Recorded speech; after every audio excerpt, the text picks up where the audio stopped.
India کے شہر آگرہ میں مغل امپائر کے آرکیٹیکٹس کا ایک ایسا شاہکار موجود ہے جس کو آج پوری دنیا تاج محل کے نام سے پہچانتی ہے۔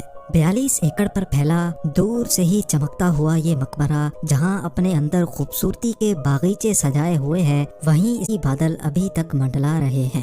زیم ٹی وی کی ویڈیوز میں ایک بار پھر سے خوش آمدید۔ ناظرین، لگ بھگ 400 سال پہلے بنائی جانے والی یہ خوبصورت بلڈنگ جہاں اپنے دور کی سب سے بڑی اور سب سے شاندار بلڈنگ ہوا کرتی تھی، وہیں آج اس کو دنیا کا 7واں عجوبہ بھی مانا جاتا ہے۔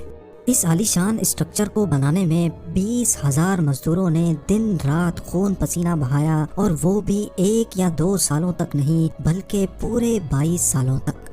اگر آج کے دور میں اس کی قیمت کا اندازہ لگایا جائے تو سنگ مرمر کا یہ انمول مقبرہ حیرت انگیز طور پہ $1 بلین یعنی 7,500 کروڑ روپیوں سے بھی زیادہ مہنگا ہے، کیونکہ اس بلڈنگ میں مغل آرکیٹیکٹس نے اپنے ہنر کی کئی ایسی نشانیاں چھوڑی تھیں جن کی دنیا کے ٹاپ انجینئرز بھی آج تک تعریف کرتے ہیں۔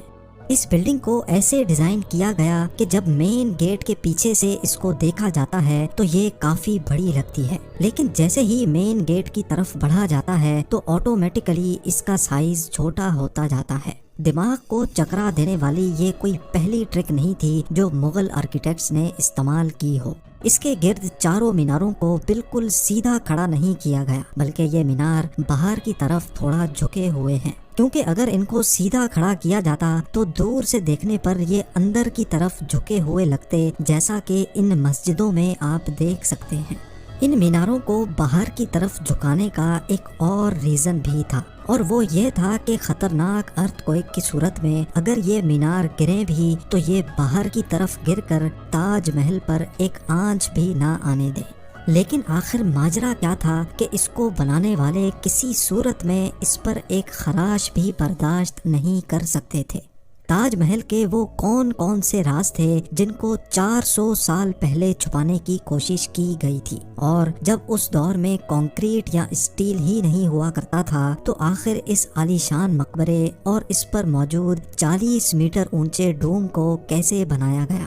یہ سب اور اس سے بھی زیادہ آپ جان سکیں گے آج کی اس اسپیشل ویڈیو میں۔ ناظرین، یہ معاملہ اسٹارٹ ہوا تھا سن 1607 میں، جب انڈیا اور پاکستان کے اس خطے میں مغل امپائر کا ہولڈ ہوا کرتا تھا۔ اس دن مغل شہنشاہ کا سب سے چھوٹا بیٹا شہاب الدین محمد خرم 15 سال کا ہو چکا تھا، اور اسی کی سیلیبریشن کے لیے آگرہ فورٹ میں ایک عالی شان پارٹی رکھی گئی تھی۔ خرم مغل شہنشاہ کو سب سے زیادہ عزیز تھا، اسی وجہ سے اس کے ہر جنم دن پر اس کو ہیرے جواہرات اور سونے سے تولا جاتا تھا، یعنی جتنا وزن شہزادے خرم کا ہوتا تھا اتنا ہی خزانہ اس کے نام کر دیا جاتا تھا۔ لیکن اس جنم دن پر کچھ اور بھی خاص ہونے والا تھا۔ مغل شہنشاہ نے شہزادے خرم کی شادی اپنے ایک وکیل کی بیٹی کے ساتھ کر دی جس کو ممتاز محل کے نام سے جانا جاتا ہے۔ ممتاز اور خرم کو پہلے دن ہی ایک دوسرے سے بے انتہا محبت ہو چکی تھی، اور اس وقت یہ کسی کو بھی معلوم نہیں تھا کہ اس محبت کا بول بالا ہمیشہ کے لیے رہنے والا ہے۔ اگلے 10 سالوں تک شہزادے نے کئی جنگیں لڑیں اور ان میں بھرپور کامیابی بھی حاصل کی۔ اسی وجہ سے شہنشاہ نے خوش ہو کر ان کو شاہ جہاں کے لقب سے نوازا، جس کا مطلب ہے دنیا کا بادشاہ۔ شاہ جہاں کی ٹوٹل 6 بیویاں تھیں جو آگرہ فورٹ کے حرم میں ہی رہتی تھی۔ ان 6 میں سے شاہ جہاں سب سے زیادہ محبت ممتاز سے کرتے تھے، اور یہی وجہ تھی کہ ان کا زیادہ تر وقت ممتاز محل کے ساتھ ہی گزرتا تھا۔ وقت تیزی سے گزرتا جا رہا تھا، اور 4 سالوں کے بعد یعنی 1621 میں مغل شہنشاہ اچانک چل بسے۔ شاہ جہاں جو پہلے ہی مغل امپائر میں خاصا فیمس ہو چکا تھا اور جو شہنشاہ کا چہیتا بیٹا بھی تھا، 1628 میں یعنی باپ کی موت کے 7 سالوں بعد اس نے شہنشاہ کی گدی سنبھال لی۔ پوری مغلیہ سلطنت اپنے نئے شہنشاہ سے بے حد خوش نظر آتی تھی۔ یہ وہ پیریڈ تھا جب مغل امپائر اپنے پورے عروج پر تھی، یعنی پورے انڈیا پاکستان کے ساتھ ساتھ افغانستان کے بھی کئی حصوں میں مغلیہ سلطنت کا راج ہوا کرتا تھا۔ سارے فیصلے شاہ جہاں خود کرتا تھا، جبکہ ممتاز محل پیچھے رہ کر شاہ جہاں کو مشورے دیا کرتی تھی۔ لیکن کسی کو بھی اس بات کا علم نہیں تھا کہ یہ خوشیاں عنقریب ماتم میں بدلنے والی ہیں۔ گدی سنبھالے ابھی ایک ہی سال گزرا تھا کہ ایک بار پھر سے مغل امپائر کو دشمنوں کا سامنا کرنا پڑا۔ اگلے 2 سال جنگ چلتی رہی اور شاہ جہاں کو اس جنگ میں بھی بھرپور کامیابی نصیب ہوئی، لیکن شاہ جہاں ابھی اس کامیابی کا جشن مناتے کہ ان کو ایک افسوسناک خبر سے آگاہ کیا گیا۔ ممتاز محل جو کہ شاہ جہاں کے 14ویں بچے کو جنم دے رہی تھی، اس کی حالت بگڑ گئی اور 17 جون سن 1631 کو وہ نہ چاہتے ہوئے بھی اس دنیا سے چل بسی۔ پوری مغلیہ سلطنت کا جشن دیکھتے ہی دیکھتے ماتم میں بدل گیا۔ یہ خبر جو شاہ جہاں پر آگ بن کر گری تھی، اس نے تو جیسے ان کی دنیا ہی ختم کر ڈالی۔ شاہ جہاں کی سب سے پہلی محبت اور ان کی سب سے عزیز بیوی ممتاز محل اس دنیا سے رخصت ہو چکی تھی۔ کہا جاتا ہے کہ اس غم کی پرچائی نے شاہ جہاں کو کالے اندھیروں میں دھکیل دیا تھا۔ اگلے 8 دنوں تک انہوں نے کچھ نہیں کھایا اور اگلے 2 سالوں تک نہ کوئی موسیقی سنی اور نہ ہی پرفیوم لگایا۔ ممتاز محل نے مرنے سے پہلے ایک آخری خواہش کی تھی۔ وہ چاہتی تھیں کہ ان کی قبر دنیا کے سب سے خوبصورت مقبرے میں بنائی جائے۔ اس ٹاسک کو اور ممتاز محل کی آخری خواہش کو پورا کرنے کے لیے شاہ جہاں نے اپنی ساری دولت اور پوری زندگی وقف کرنے کا ارادہ کر لیا۔ ممتاز کے گزرنے کے 6 ماہ بعد یعنی 1632 میں ہی تاج محل کی کنسٹرکشن کا کام شروع کر دیا گیا۔ قریب 20,000 سے بھی زیادہ مزدور، پتھر تراش اور کاریگروں کو پوری سلطنت سے اکٹھا کیا گیا۔ لشکروں کے لشکر شاہ جہاں کے حکم پر آگرہ بلوا لیے گئے تھے۔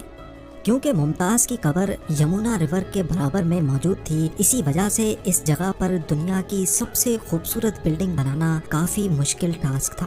ریور کے کنارے زمین کافی سافٹ ہوتی ہے اور اگر یہاں کھدائی کا کام کیا گیا تو پانی کا بہاؤ تاج محل کی فاؤنڈیشن کو بھی نقصان پہنچا سکتا تھا۔ اس مسئلے سے نمٹنے کے لیے مغل انجینئرز نے یہاں سب سے پہلے زمین کے اندر کئی کنویں کھدوانا شروع کیے۔ مزدور یہ کنویں تب تک کھودتے رہتے جب تک خشک زمین نظر نہ آ جاتی تھی۔ ان کنووں کو پتھروں اور گارے سے بھرا گیا اور پھر اس کے اوپر پتھروں کے بڑے بڑے کالمز کھڑے کیے گئے۔ اس سارے کام کو انجام دینے کے لیے مزدوروں کے ساتھ ساتھ ہاتھیوں کی ایک بہت بڑی فوج کو بھی استعمال کیا گیا۔ مغل انجینئرز کی یہ ٹرک کام کر چکی تھی اور اب ایک ایسی مضبوط فاؤنڈیشن تیار تھی جو نرم زمین پر بھی فولاد بن کر کھڑی تھی۔ فاؤنڈیشن کے بعد اب باری تھی ایک ایسے بلڈنگ ڈیزائن کی جو آج سے پہلے کسی نے بھی نہ دیکھا ہو، ایک ایسا ڈیزائن جو پچھلے سارے ریکارڈ توڑ ڈالے۔ تاج محل کے ڈیزائن کا آئیڈیا شاہ جہاں نے اپنے باپ دادا کے مقبروں سے لیا تھا۔ باپ کے مقبرے سے میناروں کا آئیڈیا لیا گیا، دادا کے مقبرے سے بلڈنگ کور کا آئیڈیا لیا اور اپنے انکل کے مقبرے سے ڈوم کا آئیڈیا لیا تھا، اور جب ان سب کو کمبائن کیا گیا تو ایک شاندار اور عالی شان ڈیزائن ابھر کر سامنے آیا۔ بلڈنگ کے اسٹرکچر کو بنانے کے لیے لاکھوں نہیں کروڑوں اینٹیں موقع پر ہی بیک کی گئیں۔ یہ سب اتنا آسان نہیں تھا اور اس میں لا تعداد پیسے بھی بہائے جا رہے تھے۔ ہر گزرتے دن شاہی خزانہ تیزی سے خالی ہوتا جا رہا تھا، لیکن شاہ جہاں کو کسی چیز کی پرواہ نہیں تھی، بس ان کو یہ کام ہر قیمت پر کمپلیٹ کرنا تھا۔ کہا جاتا ہے کہ تاج محل کی کنسٹرکشن میں اتنے زیادہ لوگ لگائے گئے تھے کہ ان کی وجہ سے آس پاس کے علاقوں میں کھانا پینا ختم ہو گیا تھا۔ 20,000 مزدوروں اور کاریگروں کی ڈیمانڈ پوری کرنے کے لیے شاہ جہاں نے آس پاس کے تمام علاقوں سے اناج آگرہ منگا لیا تھا۔ کئی سالوں کی محنت کے بعد بلڈنگ کا اسٹرکچر کمپلیٹ ہو چکا تھا اور اب باری تھی اس کو سنگ مرمر سے سجانے کی۔ یہ سنگ مرمر آگرہ سے 400 کلومیٹر دور راجستھان سے منگایا جانا تھا، کیونکہ یہاں کا مکرانہ ماربل آج تک دنیا کا فائنسٹ ماربل مانا جاتا ہے۔ شاہ جہاں نے تاج محل کے لیے پورا مکرانہ ماربل ریزرو کر لیا تھا، یعنی جب تک تاج محل کی ڈیمانڈ پوری نہیں ہو پائے گی تب تک کسی کو بھی یہ ماربل خریدنے کی اجازت نہیں تھی۔ 1000 ہاتھیوں کی مدد سے ہزاروں ٹن وزنی ماربل راجستھان سے آگرہ منگایا گیا۔ تاج محل کا یہ خوبصورت ڈوم اتنا بڑا ہے کہ اس کا اندازہ صرف آنکھوں سے دیکھ کر ہی لگایا جا سکتا ہے۔ آج کل اس طرح کے ڈوم بڑی آسانی سے اسٹیل اسٹرکچر پر بنائے جا سکتے ہیں، لیکن 400 سال پہلے 40 میٹر اونچے ڈوم کو بنانے میں ان کے پاس صرف پتھروں کا ہی سہارا تھا۔ اس ڈوم کو بنانے میں مغل انجینئرز نے جو اسٹریس کیلکولیشن کی تھی اس کی آج کے انجینئرز بھی بہت تعریف کرتے ہیں۔ تاج محل کی فنیشنگ کے لیے اس کو پیٹرا ڈورا یا پرچن کاری سے ڈیکوریٹ کیا جانا تھا۔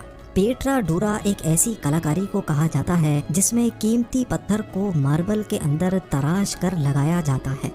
ماربل کو بڑی مہارت اور باریکی سے قیمتی پتھر کی شیپ کے حساب سے تراشا جاتا ہے اور پھر اس میں پتھر کو گلو کے ذریعے چپکایا جاتا ہے۔ تاج محل پر استعمال ہونے والی گلو کوئی عام گلو نہیں تھی۔ کافی ریسرچ اور لیبارٹری ٹیسٹ کے بعد معلوم پڑا کہ یہ گلو شیرہ، لیمن جوس اور سنگ مرمر پاؤڈر کو ملا کر بنائی جاتی تھی۔ وہی سیم گلو آج بھی تاج محل کی رینوویشن کے لیے استعمال کی جاتی ہے۔ تاج محل کی خاص باتوں میں ایک بات یہ بھی ہے کہ یہ دن میں 4 مرتبہ اپنے رنگ بدلتا ہے۔ سورج نکلنے سے پہلے یہ بالکل بلیک شیڈ دیتا ہے، سورج نکلنے کے بعد یہ لائٹ یلو اور پنک شیڈ دیتا ہے، جبکہ دوپہر کے وقت تاج محل کی خوبصورتی کا نیا رخ دیکھنے کو ملتا ہے، نیلے آسمان پر جیسے موتی چمک رہا ہو، اور سن سیٹ کے وقت یہ پوری بلڈنگ گولڈن کلر کی دکھائی دیتی ہے۔ پورے 22 سالوں کے بعد سن 1654 میں تاج محل کی کنسٹرکشن کا کام مکمل کر لیا گیا۔ شاہ جہاں اپنی بیگم کی یاد میں دنیا کا سب سے خوبصورت مقبرہ بنانے میں کامیاب ہو چکا تھا۔ شاہ جہاں نے اس عالی شان عمارت کا نام اپنی پسندیدہ بیوی کی یاد میں ہی رکھا۔ ممتاز محل سے اس کا نام تاج محل رکھ دیا گیا۔ ہر سال شاہ جہاں ممتاز کی برسی پر یمنا ریور کے ذریعے تاج محل پر جایا کرتے تھے۔ یہ تاج محل کی ایسی انٹرنس تھی جس کو صرف شاہی خاندان کے لیے ہی بنایا گیا تھا۔ اس انٹرنس کی دیواروں پر دلکش نقاشی کا کام کیا گیا تھا جو شاید صرف شاہی آنکھوں کے دیکھنے کے لیے ہی کیا گیا تھا۔ شاہ جہاں کا یہ مہنگا ترین پروجیکٹ کمپلیٹ تو ہو چکا تھا، لیکن اس نے مغلیہ سلطنت کو تباہی کے کنارے پر لا کھڑا کیا۔ 4 سالوں کے بعد یعنی 1658 میں شاہ جہاں اور ممتاز کے اپنے ہی بیٹے نے شاہی تخت الٹ دیا اور خود مغل امپائر کا شہنشاہ بن گیا۔ شاہ جہاں جو پچھلے 30 سالوں سے اس تخت پر راج کر رہے تھے، اس کو قیدی بنا کر آگرہ فورٹ میں ہی بند کر دیا گیا۔ صرف ایک فیسلٹی ایسی تھی جو شاہ جہاں کو دی گئی، اور وہ یہ تھی کہ جس کمرے میں اس کو بند کیا گیا تھا اس کی کھڑکی سے وہ تاج محل کو دیکھ سکتے تھے۔ 8 سال قید میں رہنے کے بعد 74 ایئرز کی ایج میں شاہ جہاں بھی اس دنیا کو الوداع کر گئے۔ شاہ جہاں کا اب ممتاز سے دوبارہ ملنے کا وقت آ چکا تھا اور ان کو تاج محل میں ہی دفن کر دیا گیا۔